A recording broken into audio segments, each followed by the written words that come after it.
tumultuous time.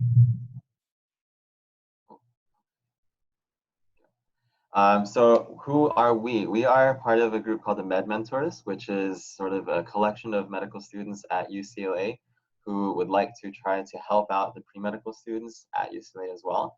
So we have a lot of plans to give you guys advice, any guidance, or just to share sort of our own experiences with you and what we went through. So hopefully it can be as helpful as possible for you guys.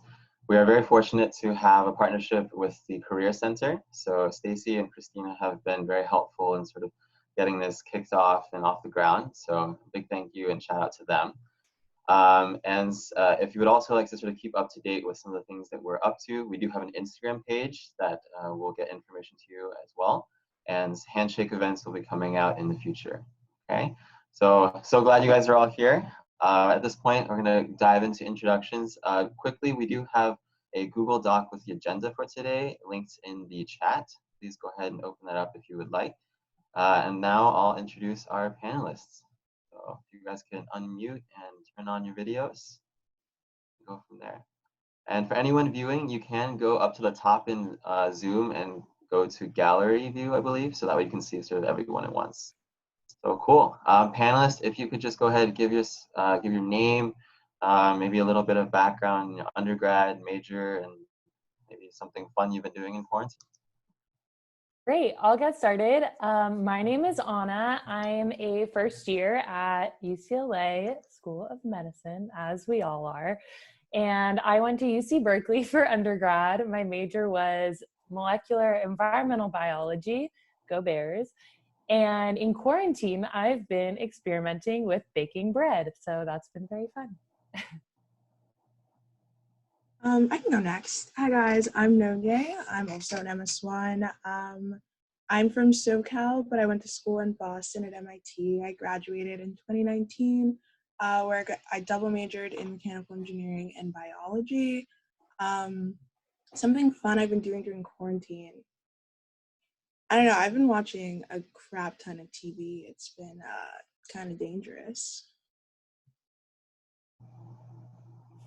Cool. So I'll go next. My name is Brandon Tsai, also a first year. And I'm actually a UCLA alumni, graduated in 2017. So I was in your shoes not too long ago. Another thing about me is I'm actually an MD PhD student in the program. So I'll be at DGSOM much longer than some of these other panelists.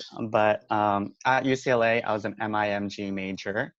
And then I took 2 gap years between graduating and applying to med school. Fun fact about me is I'm a dancer, and I actually help coordinate DGSOM's dance team. Okay, I guess me next. Hi, I'm Megan. I'm also an MS1. I am originally from the Bay Area. I also went to UC Berkeley, so go Bears. And I majored in molecular and cell biology, a little bit different. I took 2 gap years after graduating in 2017. And I guess something fun but really scary is that I've gotten into Korean dramas in literally the last 2 weeks, and I've watched like 3 full dramas in weeks. So it's ruining my life, but it's fine. Okay, I can go. So I'm Brittany. I'll be the moderator. So for this session, I'm from Northern California. I went to Duke. I graduated in 2018 and took 1 gap year where I did research. And let's see, I really like languages. I'm one of the leaders for the Medical Spanish Interest Group, if you're at all interested in that. So during my break, I've been trying to take advantage of my extra time a bit at home to read and study some languages. Yeah, excited to talk to you guys. Also, I quickly forgot to mention I'm part of the Prime and Drew programs in case anyone has questions about that as well. So awesome. So those are our panelists today. My name is Ryan. I am a first year, also part of the MD PhD program with Brandon. I went to UC Berkeley, majored in bioengineering and a weird package of things called electrical engineering and computer sciences, or EECS. I've also been baking an unholy amount of very sugary items, so that's my quarantine life. All right, so with that, we'll get started. Brittany and I will be moderating the Q&A, or she'll be moderating Q&A. I'll be trying to keep up with the pacing of today's session so we keep on track. And with that, we'll go ahead and dive into our first question. All right, so panelists, what activities can make me stand out?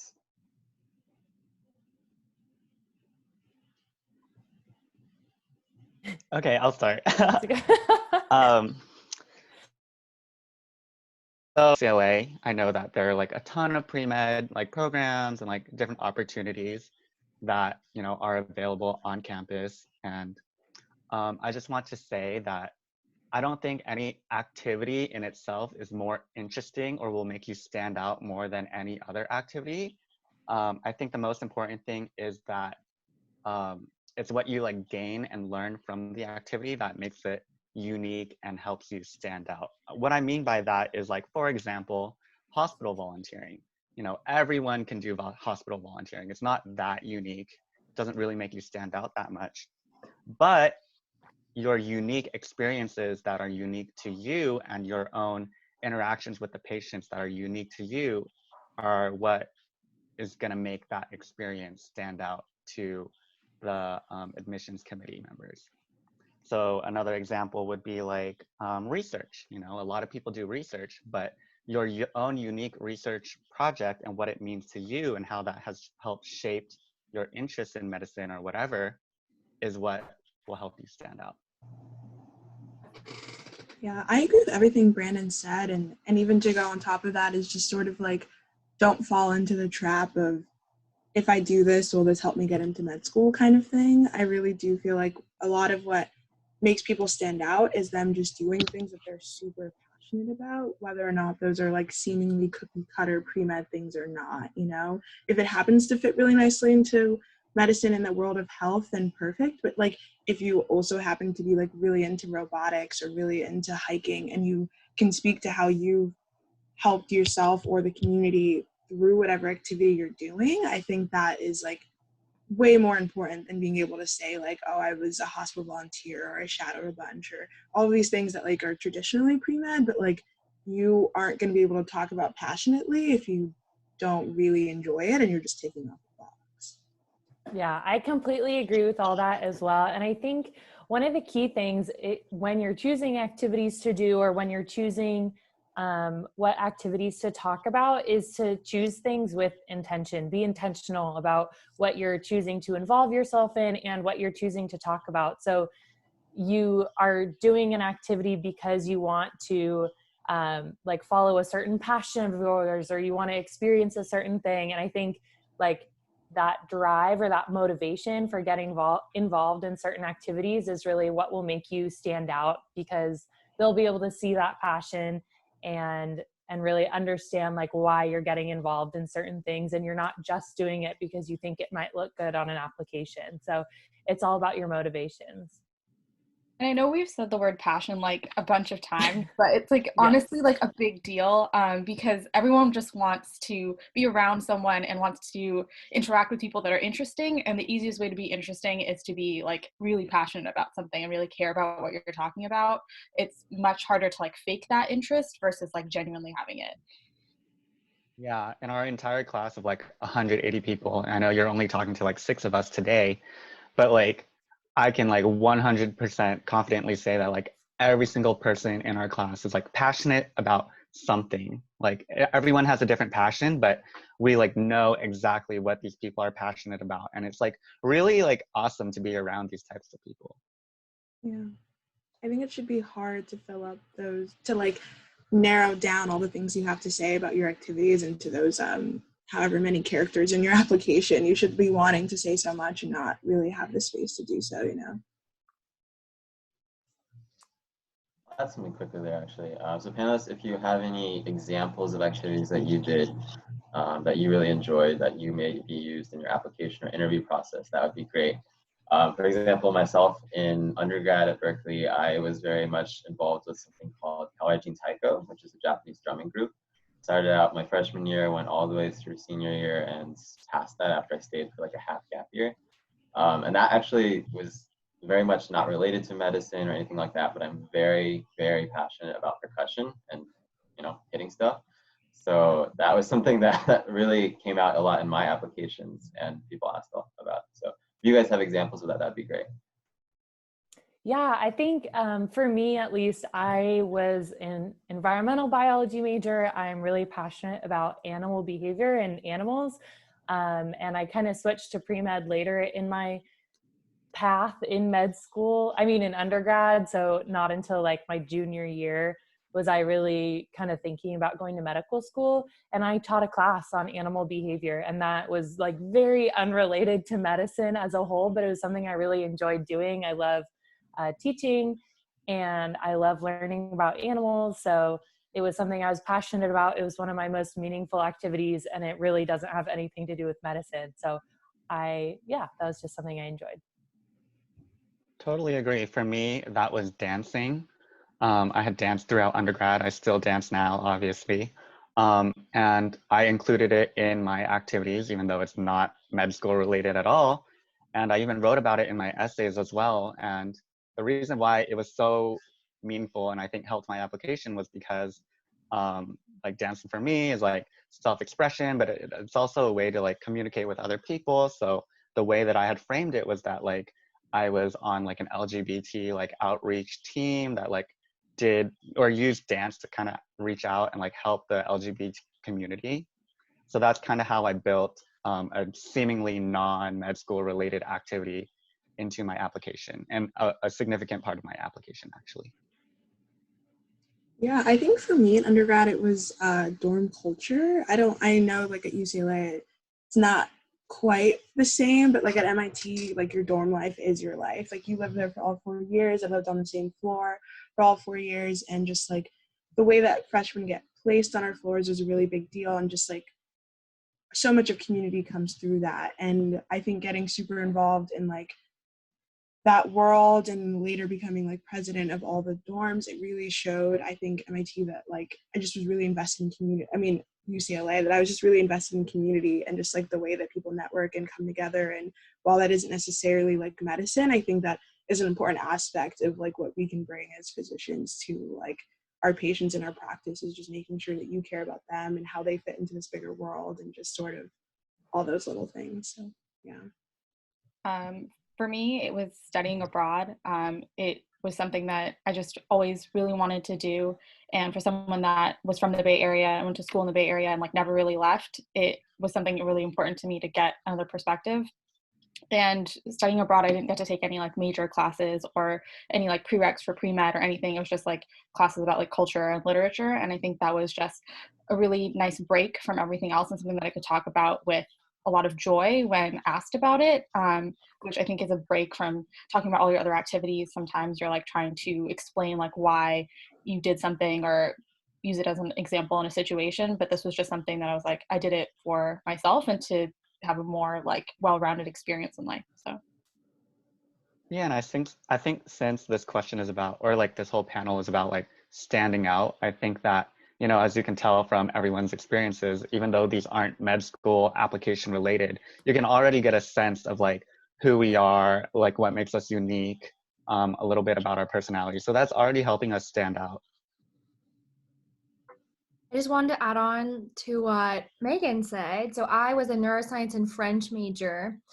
And I often get questions about why that combination and especially why the French part. But for me, it was a huge part of my undergrad experience. And I think what motivated me even to go into medicine, because for me, studying French language and culture and history and getting to live abroad for a bit really helped me think about the fact that I'm interested in medicine because I love helping people and talking with people. And I know that sounds cliche, but living in a different culture and studying different cultures helped me think about different perspectives and different sort of ways of approaching things, different mental frameworks. And my personal statement essay was partly about the fact that I studied French as my major and how it made me consider problems and think about the world very differently. So you can really incorporate anything, as everyone has said, just echoing that, whatever your interest is, think about what motivates you to be interested in that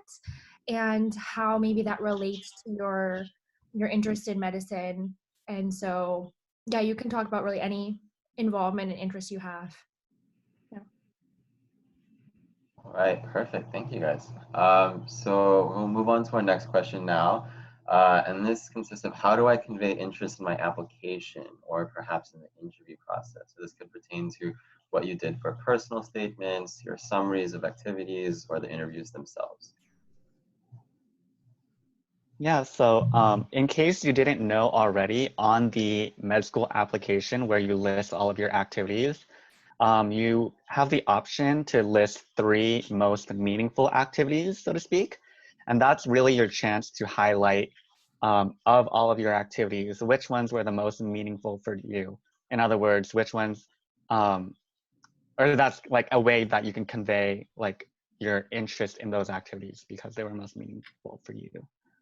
For me, those 3 main activities, 2 of them were research labs, and one of them was a like a educational outreach. I don't know if you guys have heard of City Lab, but it's where we teach high school students science.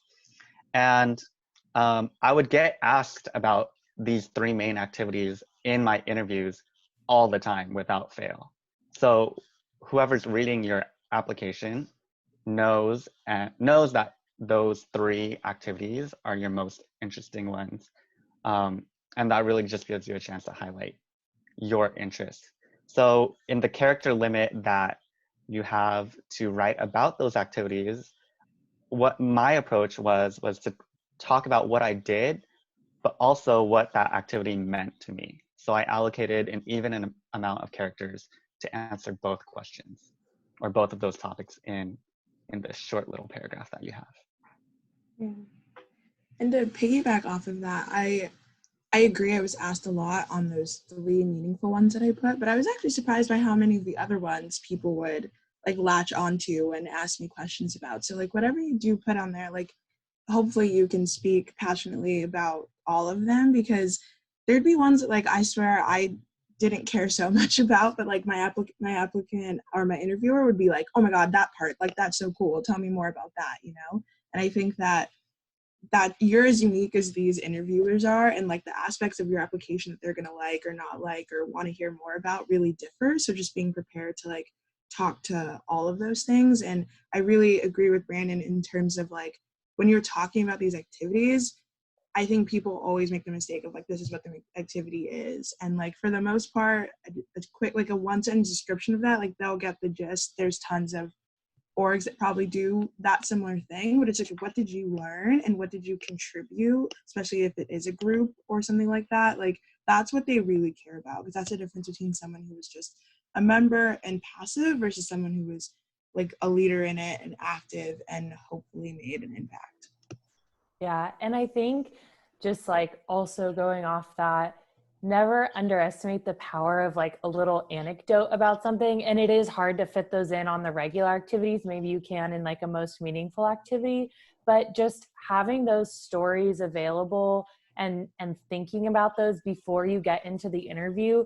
And I think that's what most people mean when they say like, oh, show, don't tell, in both your essays and your interviews. They want to like, don't say, oh, I'm such a compassionate person. Instead, like, show an example of a time you were compassionate. And like telling these stories, I think really gives an insight to who you are as a person, whether that's through an essay or an interview, but it just, I think it reveals a lot more about you and your actions and what you've done specifically. And just instead of just saying I was very involved in the leadership roles, you can talk about a time that you like planned an event and it was successful or something along those lines. Just be specific so your interviewer or your application reader can connect with you.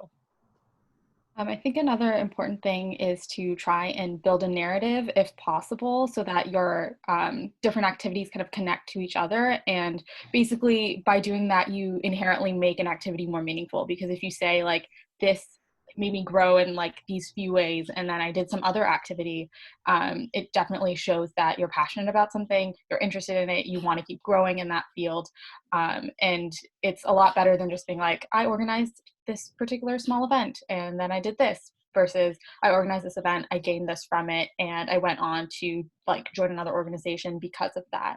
And it also shows that you're someone that has a track, and especially when writing personal statements, particularly, it's great to be able to go from like one event all the way down your entire story. So if they connect nicely, it makes it a lot easier in the longer run. I totally agree with that. Just want to like say that's a major thing, is like showing that you have like gained something from your activities. There's a reason for you doing it, your motivation, and then that motivation like followed to these other activities. And I think like drawing that line for your readers and interviewers can be really beneficial. Yeah, I want to echo that. Every single one of my primary essays followed that format where one thing led to another. So.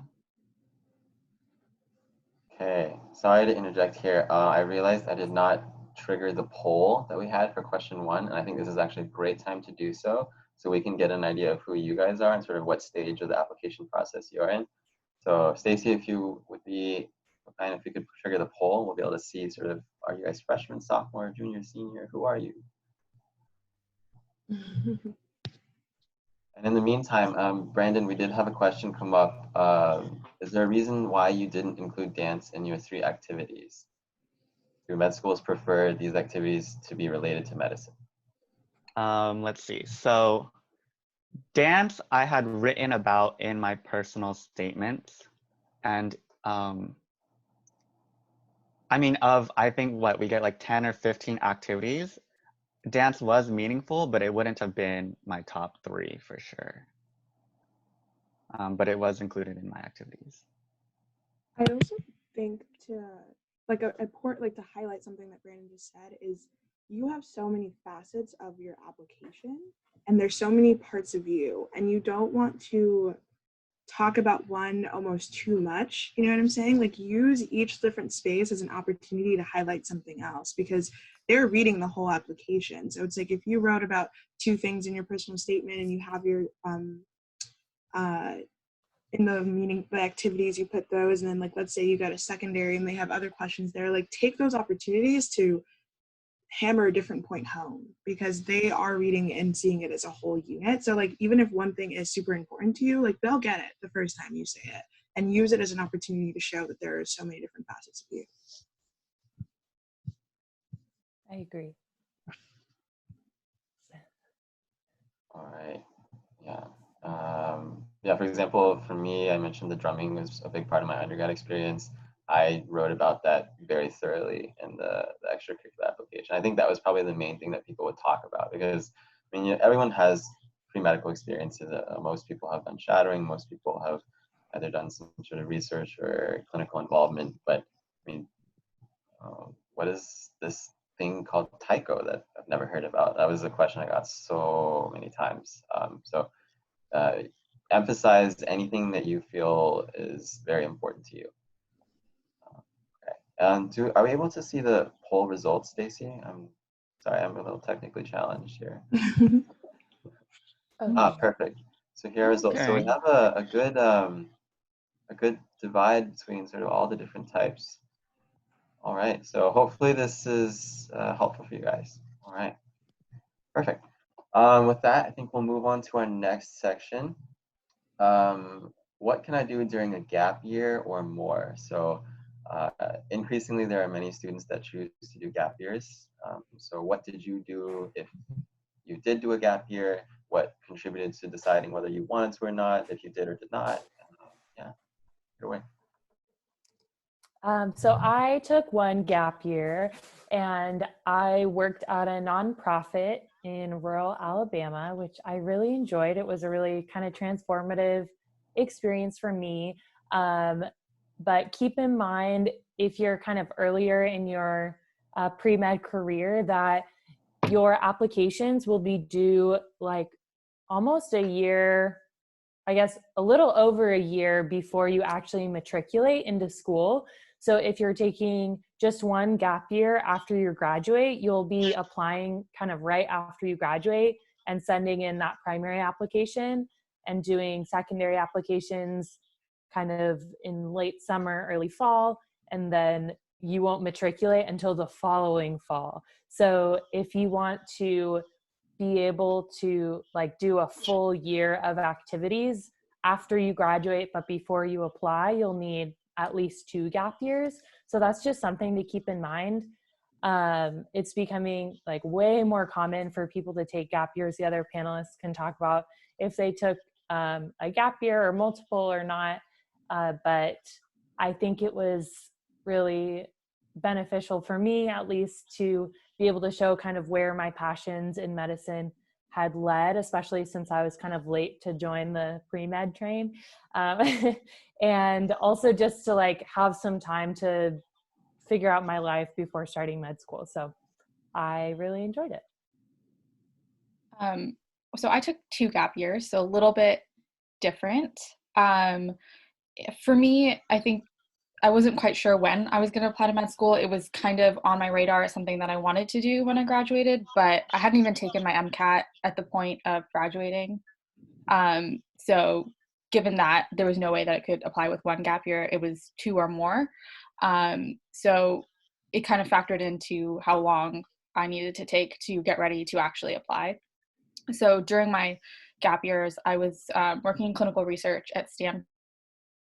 I wanted like a 9-to-5 job. I wanted to experience that before going back into more schooling, just because I've talked to friends of mine that have, gone straight into graduate programs right after undergrad and, starting in the workforce like much later on, were kind of like surprised and shocked by what they experienced. So for me, it was like important that I kind of knew what that would be like earlier on. And I think overall it was a good way to just take a break after undergrad. You're really busy and it's a lot, and it was nice to just have a regular schedule. I hated the commute, but it was fine. What can you do? And it was just also a really good time to just reevaluate and make sure that I knew exactly why I was applying to medical school and that it was the right choice for me, because it is a big commitment. I think everyone can probably agree with that, and I just personally needed time to think about that decision. Yeah, so I also took 2 gap years, and I just want to preface that I think there's some misconception out there about taking gap years. I think a lot of people think that like taking gap years is like something that like only weaker applicants do, or like, it's like it might hurt your application. Let me just say that like no one that I've ever talked to who has taken gap years has ever said, or everyone who has taken gap years that I know has said that it's been beneficial for them. And I don't think gap years are any like indicator of like being a weaker applicant or, being behind or whatever. Because in the grand scheme of things, you're going to be a doctor 1 to 2 years later than normal. Like that's really not a big deal at all. So for the reason as to why I took 2 gap years, like Anna, I also didn't really know what I wanted to do career-wise until actually my senior year. And then when I decided senior year, so I hadn't taken my Mcat yet, of course. So during my gap years, I just did research full-time at UCLA for 2 years, studied for and took my Mcat during that time. And I really loved my gap years. Not being a student gives you like the time, like you don't have distractions. You can be very productive in whatever you're doing during your gap years. So I was extremely productive in lab and got a bunch of papers published.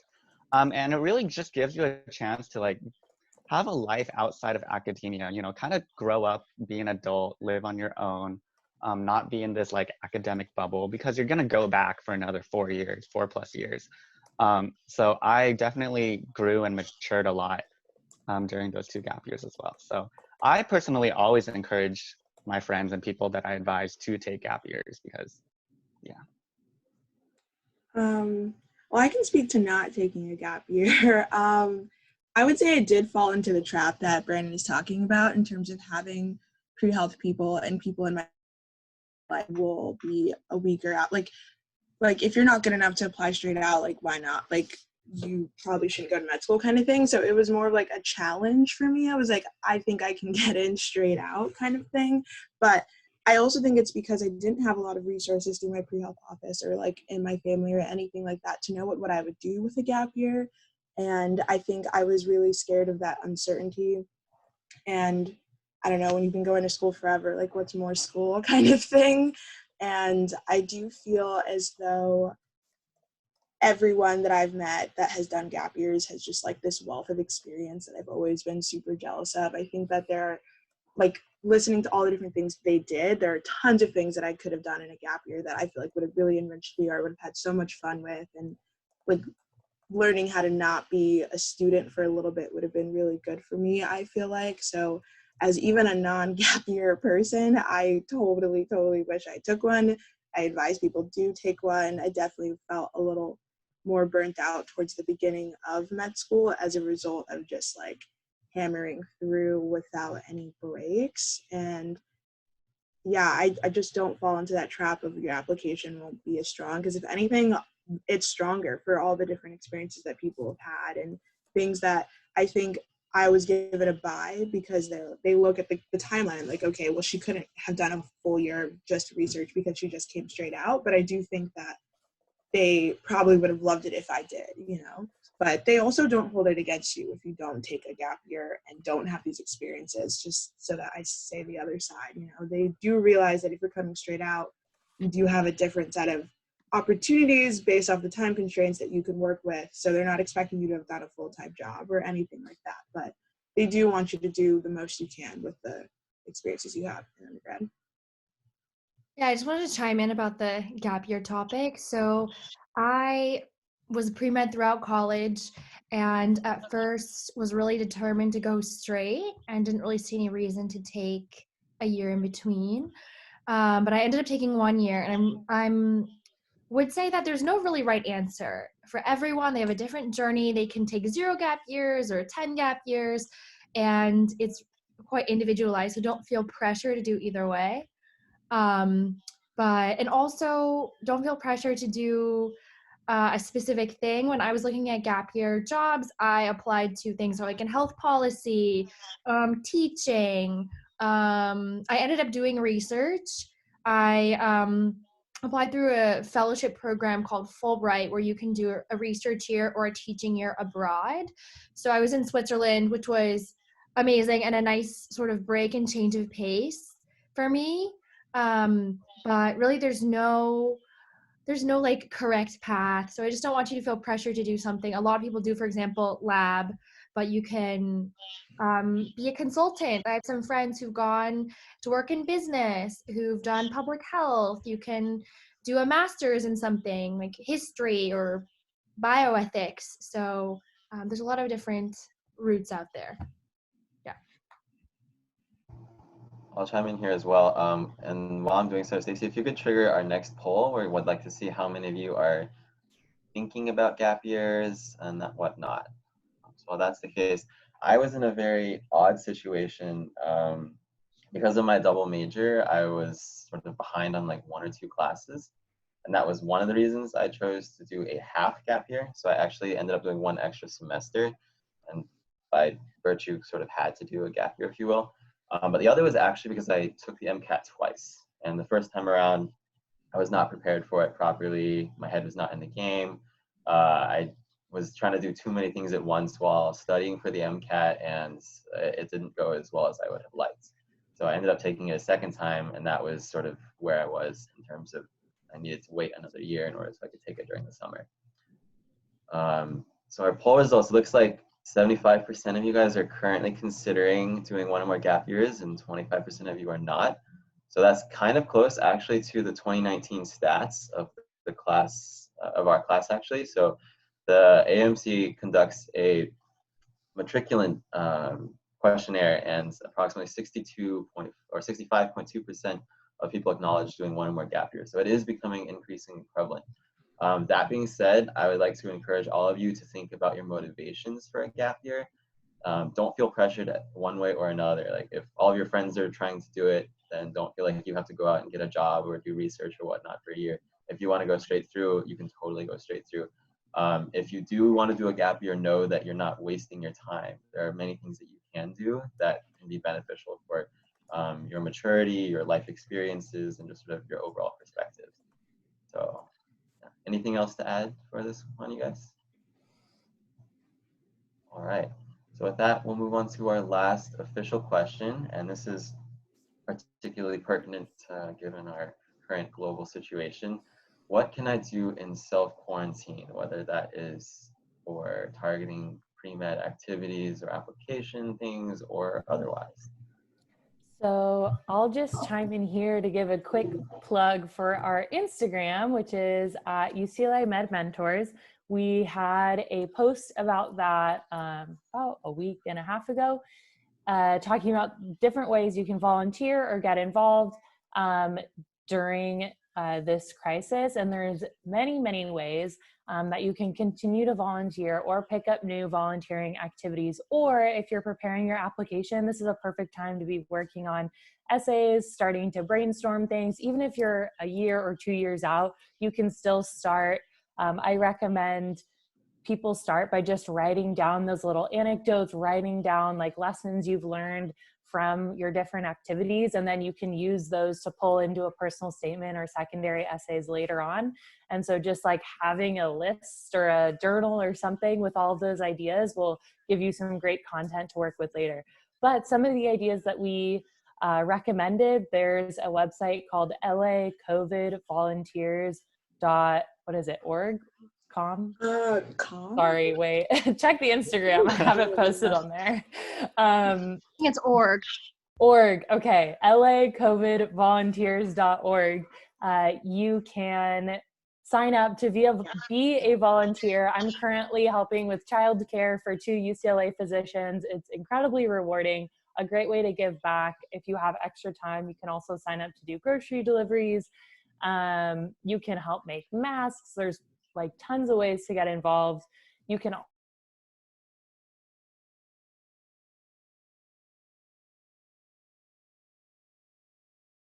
We've recommended signing up to be a volunteer for a crisis hotline or something along those lines, something you can do from your own home, staying safe, keeping your family safe, but also important to take care of yourself during this time. Stay on top of your schoolwork. That's also very important. So, oh, also donate blood. It's very much needed right now. So yeah, anyone else? Yeah, no, I just want to echo, oh, you can go, Brandon. No, you go. I just want to echo COVID volunteers for sure. Tons of people are on the front lines right now that really need help, and you guys could. And to say that you did something during this time that like helped the healthcare industry, it can't be anything but perfect during during your application. Yeah, I feel like all of this really varies on where you are in your life. If you are actually applying right now, I think just like shutting out the noise of all the different things that are happening with interviews or not, and just like focusing on like pre-writing secondaries if that's what you want to do, I think is the most important. And if you're just trying to like I feel like even if you like decide not to like volunteer or go out, like just trying to keep up the things that you were doing, right? So if you were part of clubs and part of different organizations, trying to keep the online version of all of that going. I think like right now it's just a really big test of resiliency for people, and being able to speak to how during COVID you kept a certain group alive or like help forge bonds of community that people are really, really missing right now. And even if that's not in a healthcare way, I think that's going to be really powerful. Yeah, I was just gonna say, this is a perfect opportunity to like really take the time to reflect on your med school application. And I think Anna's idea about like keeping a journal or a list of all your activities is such a good idea, because then the med school application doesn't change much year to year. You know, all the activities fall under certain classifications. All the essays more or less are the same. So you can really just take a preview about like, you know, what they're going to ask you and what types of activities that you can list. And using your own list of activities, you can pinpoint like, oh, I maybe don't have a lot of clinical experience. Let's work on, you know, strategizing ways to get more clinical experience. Or, oh, I don't have a lot of community service experience. So let me strategize some ways to build that part of my application.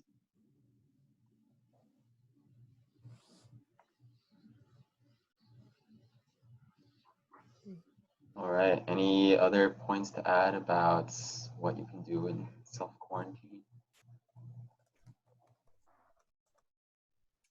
So on a non-medical related side, I would say please do take this time to explore your own interests and do a lot of self-care. I think the pre-med life is a very challenging one and can be very exhausting.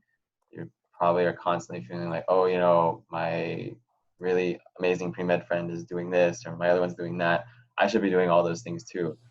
Know that you do not have to be doing what everyone else is doing. I was a very non-traditional pre-med applicant in a variety of ways that I won't go into, but know that your experiences are incredibly unique and it's about how you tell your story, not about if your story looks like someone else's. Yeah. Yeah. Yeah, I love absolutely that echo that. advice.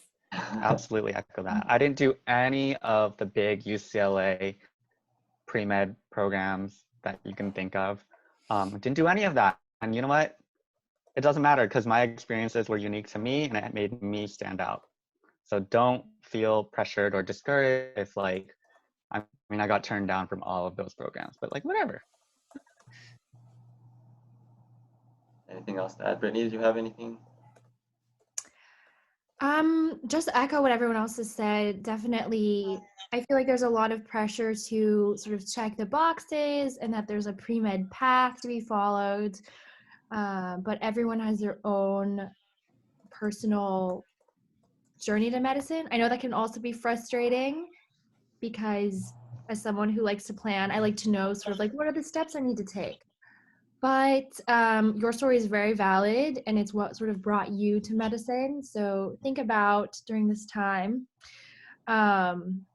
what your motivations are. And yeah, that's what I think you would write about and would have you, sorry, I can't talk right now, would give you like the best application. Yeah. And your quarantine experience right now, like, I'm sure it can be a little discouraging, like, oh, I can't go and do my shadowing experiences, or I can't go out and have my group meetings with friends and any other activities that you might do on a routine basis. You can take this time to really think about what things are important for you and your motivations for pursuing medicine. I think a lot of people, that can be a very nebulous concept when we're sort of starting the application process. Like, oh, you know, I really want to help people. I saw this procedure when I was in like a take your kid to work day if your parent was a physician or anything like that. But really sort of take that time to tease out, like, why is it that medicine is what I want? I struggled with this for a long time because I thought maybe I just wanted to go for just doing research. And so it took a lot of back and forth with my parents. My mom was playing devil's advocate the whole time. Like, oh, why do you want to do this? So there's definitely a lot of things that you can be doing in self-quarantine. So don't be discouraged, stay strong, you got this. Yeah.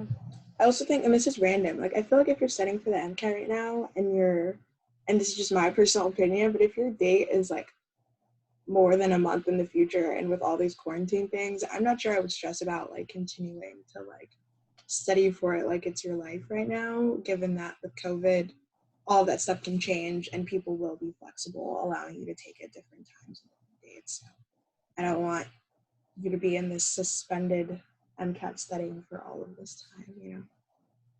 Yeah. And we will be hosting another session related to MCAT. So I know a lot of you have sort of sent in some questions via the Q&A about studying for MCAT, finances for MCAT, that sort of thing. We'll try to address a lot of that in a future session. But just as a quick precursor for that, the MCAT studying time is really what you want it to be. I've been conducting a poll for our MS1 class, and people have said they've studied for less than a month, and people have said they've studied for more than 6 months. So it really is diverse, and it's very much dedicated to your study habits and your own sort of routines. So if there aren't any other things related to our final question, we can go into some of the Q&As that we've been getting. Panelists, you guys okay with that? Yeah. Cool. Right, perfect. So we did have some questions come in related to the activities, and I think there was a lot of concern about there are so many spots on the application. Do I have to fill out all of those spots? So what was your experience with that? And maybe for these questions, we have time to address as many as possible. Maybe only one or two people go ahead and answer if possible. Yes, fill them all out. I feel like, I mean, you don't have to, of course, but I feel like you should have enough passions and things that you're interested in that, you know, you should feel like there aren't enough spots for you to write.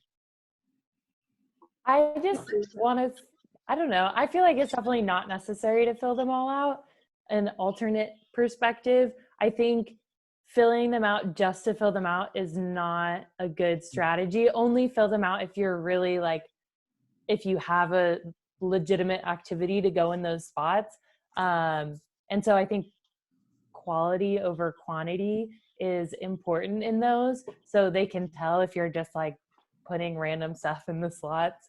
Like, I don't know. I don't think I filled all the spots out. So not necessary, but I think it's important to definitely show like different sides of you and so fill out like more than a couple of them so that you can show that you're involved in different things, but you don't have to fill every spot out. Yeah, I was definitely one of those people that felt like there wasn't enough. But at the same time, there were definitely activities where it was like, you know what? I don't need them to know about that. You know what I mean? Like, that just wasn't useful to me.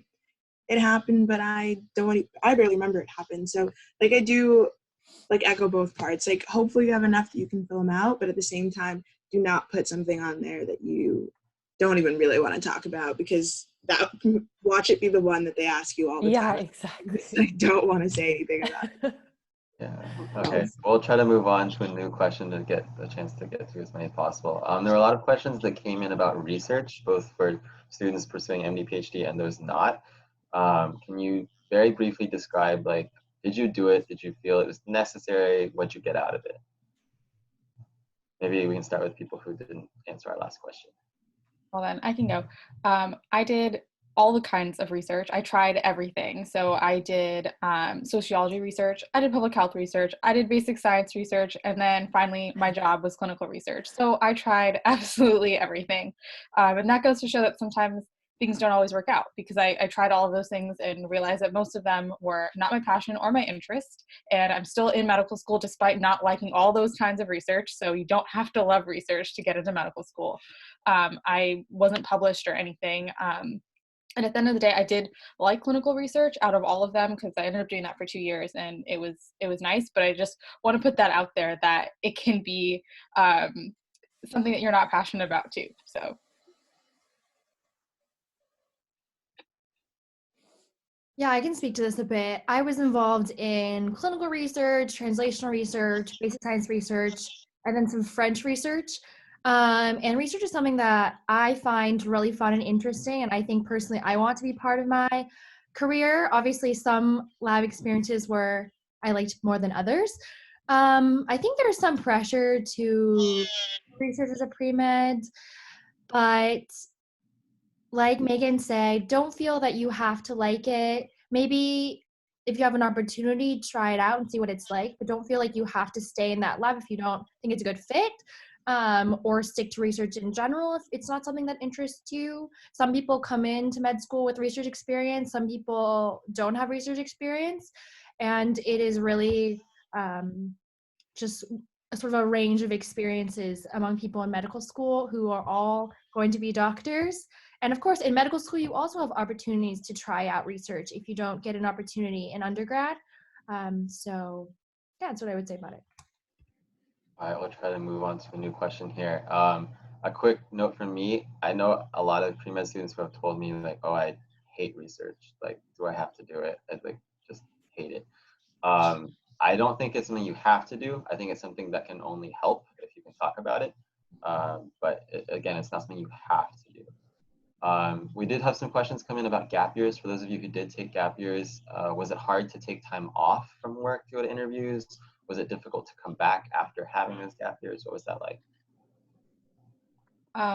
As someone that had a pretty traditional job with limited amount of vacation time, it did get difficult at a certain point to keep asking for days off, despite how supportive my boss was and my supervisor was, especially because I interviewed like basically every week between October and November. I was just interviewing every single week. And so I was gone continuously, and I had a mountain of work that I had to come back to right before Christmas, which really sucked. And it was a little bit difficult with work, but I think if you're able to schedule it a little bit better than I did, I just didn't have foresight, I think it's totally fine. And I think making sure that the people around you, not just your boss and supervisor, but all your coworkers, if you're in that kind of situation, are aware and are willing to help you with your workload is like super important, because it's not so much that you're gone, it's that the work you're supposed to be doing might not be getting done at the rate it's supposed to be. So that's just like one tip I would suggest, is getting everyone involved and aware. Even though sometimes it can be uncomfortable, I would just highly recommend it from personal experience.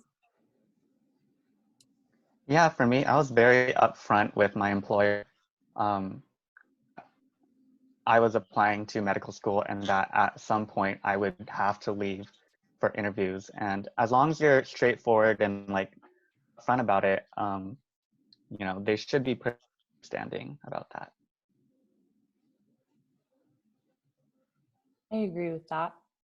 Just be upfront about it, and usually not a problem.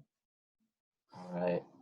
We had a lot of questions as well related to personal statements. I think we may or may not be having a session on this in the future. Stacey, you might be able to speak to that. Thank you.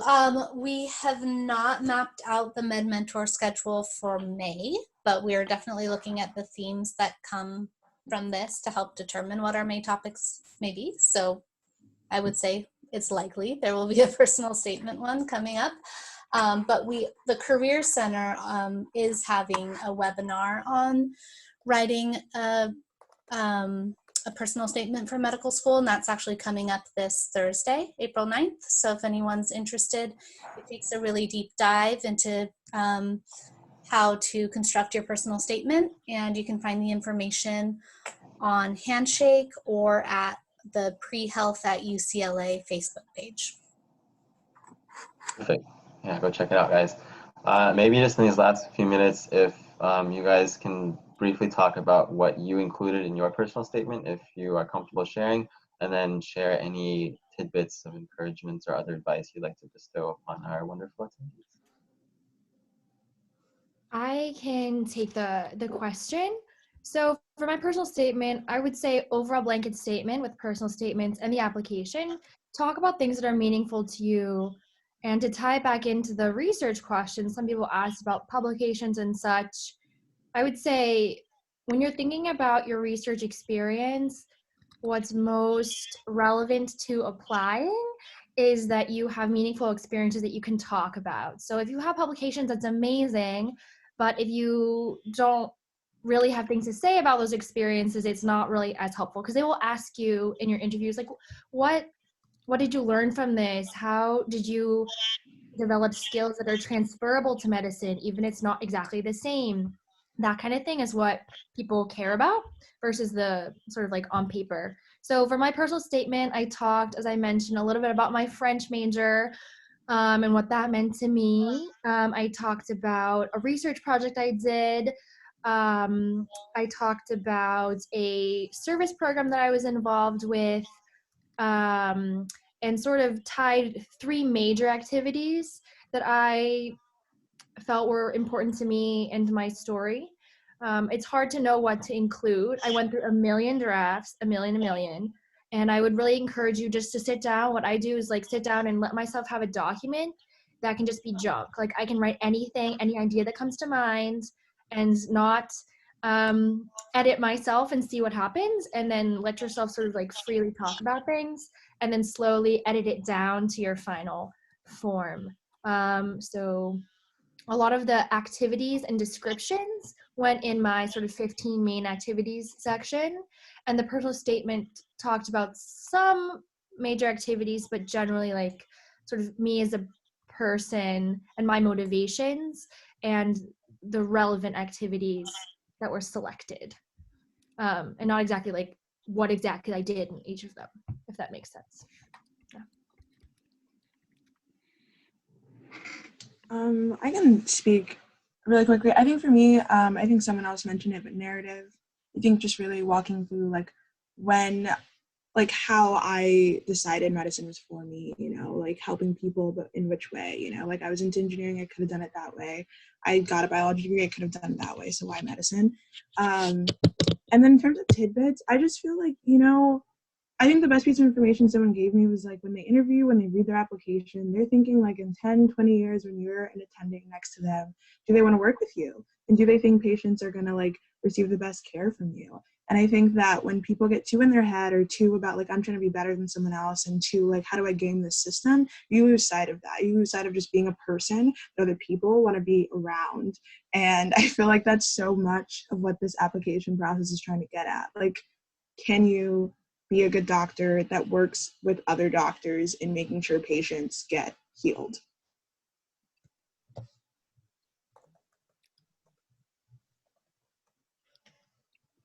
Any other tidbits or last pieces of advice to share? Words of encouragement? Okay, I guess I can finish it off then. For me, what I try to tell any pre-med student who I talk to is it is very easy to fall into the imposter syndrome trap. Like there's so many amazing people out there doing so many amazing different things. You are one of those amazing people. And you don't have to be doing the same thing as everyone else in order to have a shot at med school or be a good applicant. So you're not better than anyone else and you're not worse than anyone else. You're different than everyone else. So if you have a story to tell, that's all that people are looking for. And if you can tell it well and show that your passion is coming through with it, then I think that's really the golden ticket. Cool. All right. So I think that's going to conclude our session today. Sorry, we went a couple minutes over. I will stick around on the meeting to try to answer any remaining Q&A sessions. Panelists, we did have some questions come in that were very specific to individuals. So if you have time and are able to answer those, that would be great. Stacy, Christina, I'm not sure if there's anything else you guys want to bring up at this point. I just want to thank you all so much for taking your time and sharing all of those very helpful insights with our students. And just encourage the students to take a look through the chat. We shared a lot of different resources. Anytime a website or a resource was mentioned or a topic, we included links to more information. So you should be able to download that whole chat so you'll have a record of all of those resources to follow up with. And we have, I don't remember, Ryan, if you mentioned the upcoming Med Mentor session. Oh, I have not. I have not. I have those in front of me. If you don't, I can just. Yeah, go for it. Quickly. So the next one will be on April 20th, Monday, April 20th, and it's Mcat self-study tips. And then on April 27th, we have deciding where to apply, which med schools to apply to. So if you're interested in learning more about Med Mentor programs, please follow their Instagram. That's in the chat too, at UCLA Med Mentors. If you're interested in any other career center or other UCLA pre-health events or resources, please follow us on Facebook at Pre-Health at UCLA. All right, perfect. I know there are a lot of questions you guys probably have. We do have a form called Ask the Med Mentors that should be linked in the agenda. So if there are any questions that we didn't get a chance to, I know there were many that we did not, feel free to hit us up via that either in a future session or have someone reach out to you. We may also be in the future implementing some more one-on-one type of deals. We're not sure how that's going to work. So we'll be sharing information sort of as that comes out. But with that, panelists, if there's anything else you want to add at this point, or is that a wrap? Nope, that's a wrap. Thank All you right. guys for joining us. Yes, thank you so much. Good luck with the applicant. Yes, so much. We'll be sticking around for a little bit just to try to answer any remaining chat questions. But at this point, if you have more questions, please use the form and not the Q&A. All right. Thank you guys so much. I'll catch you later, okay?